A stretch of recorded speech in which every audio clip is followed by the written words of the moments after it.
Mayor Glenn Jacobs, thank you so much for giving us some of your time. I know it's a busy week ahead, busy few weeks ahead.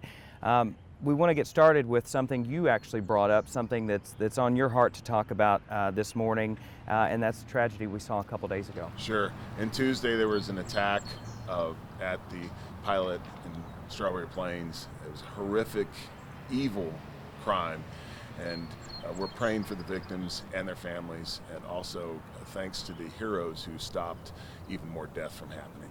Yeah, you specifically wanted to talk about this issue. Is it something that's been on your mind, something you've been paying close attention to? It's something that we shouldn't forget.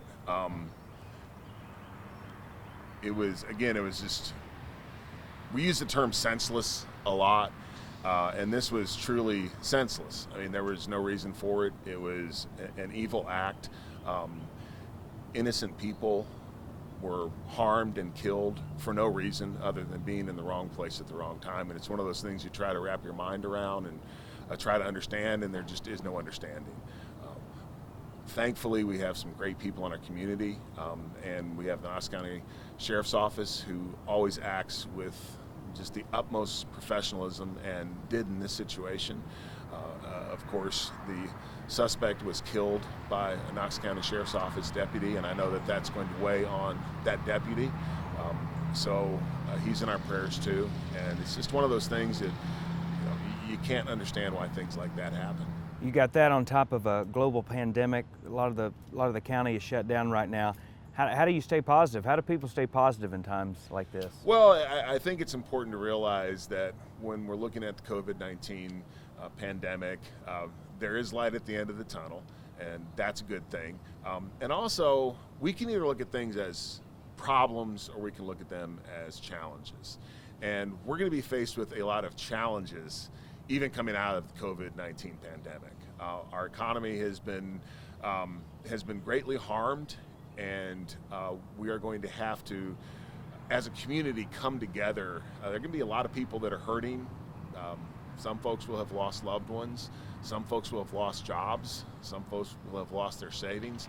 So we're going to have people that are hurting, in some cases physically, in some cases financially, emotionally, spiritually. And as a community, this is a time that we can really lift each other up. And that's what we're going to do. I have a lot of faith in my fellow Knox Countyans that that's what we always do, and that's what we'll do again.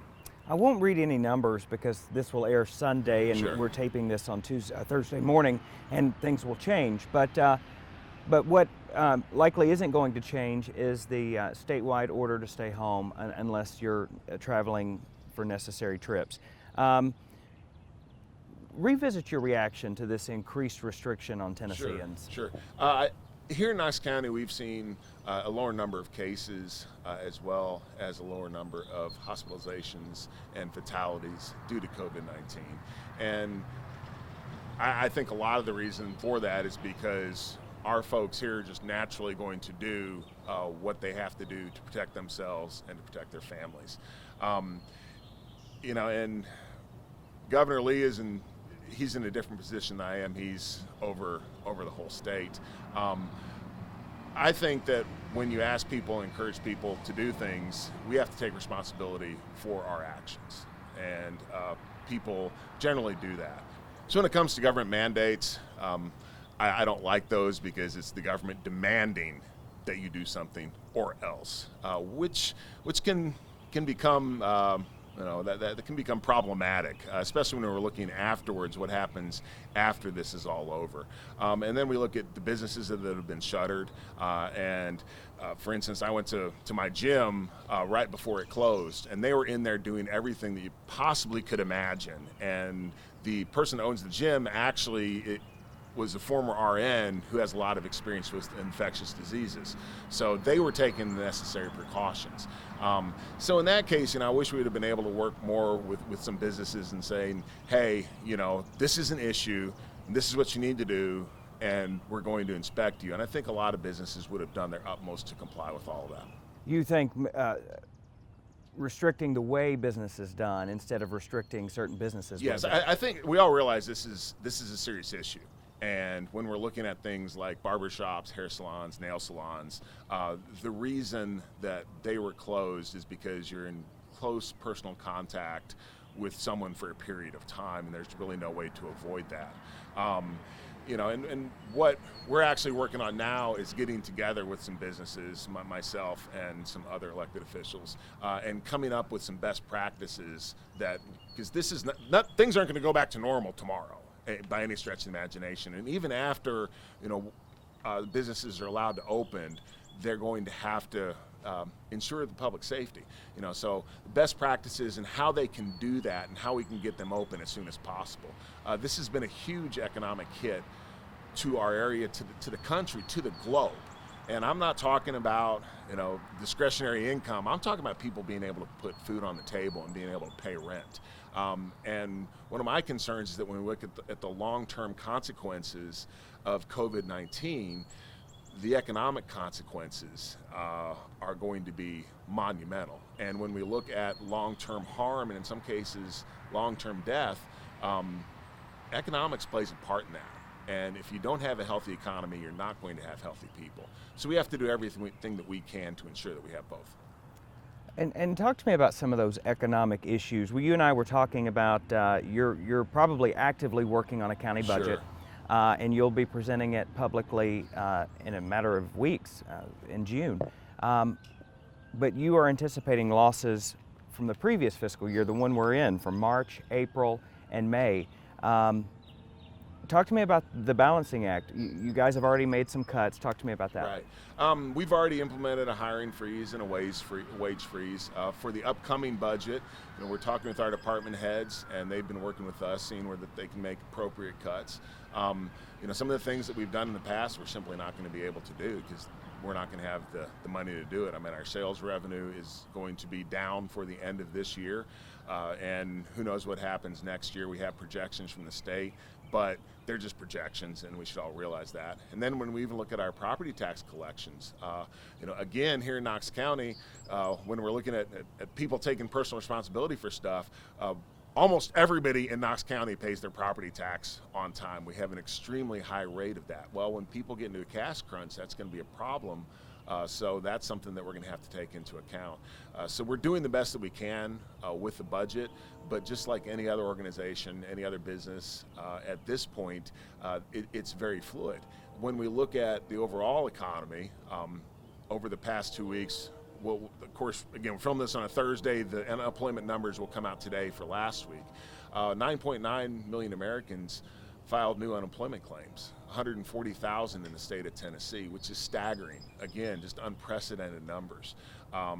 And many of those people are folks that are living paycheck to paycheck that are going to have a really hard time. So again, for me, it's we got to get the economy open again and running again. We just need to make sure that we ensure public safety while we're doing that. But there are consequences to keeping things shut down for a prolonged period of time. Do you believe that the ongoing school construction projects will be affected by this? When we look at our capital budget, we may have to make some tweaks. I anticipate that we're still going to do the projects. We may not be able to complete them in the previous time frame, but we still are doing the projects. Do you foresee any effect right now on the AJ building project? I don't currently. Again, though, everything's really in a state of flux. So at this point, that still looks like it's a go. But ultimately, we're going to have to deal with fiscal reality. So we'll see what happens there, and if that changes, we'll have to change our plans. Well, I'm running out of questions here, Mayor, but and we're talking about very broad topics that time will tell. But you've expressed many times very libertarian views, limited government, personal responsibility, and watching you navigate this pandemic. You've stated before you see a need for these social distancing guidelines. Sure. You follow them. Right. You've said that you followed them. But at the same time, you on the other shoulder, perhaps you feel that this is all a little bit too heavy-handed, and that it's doing more harm than good in some cases. Yeah, I think government officials encouraging people what to do and sharing their expertise, and the social distancing. By the way, I don't like that term because it's not social distancing. We're physically distancing, and socially we need to be more together than we ever have been. All those things are very appropriate. When we look at our economy, for instance, though, what's happened now is there are unintended consequences that we're going to see that are going to be disastrous for people's lives. And we have to balance all those things. And in the end, it's all about personal responsibility. And most people are going to do what they need to do to keep themselves safe and to keep their family safe. Unfortunately, some people won't, and we always have that. But as a society, it's really up to us, both as an individual and as a community, to encourage people to do what they should do. And I saw it. I mean, you see, right now you see businesses that are still in business, but they are taking measures above and beyond what government officials are recommending. And all too often we point at the people who don't do the right thing, and we don't look at the people who do the right thing. And it's overwhelming the people who do the right thing, especially here in a place like East Tennessee, where I think that most of us understand that in the end, government can still tell us, hey, you need to do this or you need to do that, and if people don't do it, there's a limited toolbox of what you can force people to do. So in the end, it's really all about the choices that we make as individuals. You support where we are, though, until we get through the curve? At this point, I want us to be able to get out as quickly as possible. And I support looking at how we can get businesses back open, looking at how we can get the economy going again. At the same time, we do have to realize that this is an issue, okay? And I've never said that, hey, this is no big deal. This is a big deal. So we have to be able to balance those two things. Before we go, Mayor, let's leave on a positive note. Is there something you've seen in the county that has just inspired you, made you feel like all of this is going to be okay? Something that you would share with our viewers, maybe make them happy? There's been so many stories. There's businesses that, friends of mine that are in business that have donated N95 masks. There's one friend that is from Malaysia, and it's a cultural thing there that they wear masks out in public a lot. And he had been buying thousands of masks to ship there because he can get them cheaper here than they are there. And he donated thousands of these masks, several $1,000s worth, to area hospitals and health professionals. And another friend just did the same thing, just bought 1,000 masks that he's donating to the health department. The churches and how they've stepped up and what they are doing. So there are just so many stories, and we see it just all the time. What they do at mobile meals with shut-ins, and one of my concerns was mobile meals went to 1 day a week delivery instead of 5 days a week delivery. But they're still over there calling people, because part of what they do isn't just delivering food to folks. It's really wellness checks and making sure that people are okay. And they're still on the phone talking with people. And just all the folks that have reached out and asked how they can help. And in some cases, there's really nothing they can do, but they're calling because they're concerned about people. And that shows you the kind of community that we have. And that, to me, that really encourages me and strengthens me, because I see all the people out there that do care about their neighbors and understand that they can do something to help people in need, and that's the kind of community that we are. Absolutely. Mayor Jacobs, thank you so much for your time. Thank you. I appreciate it. Take care.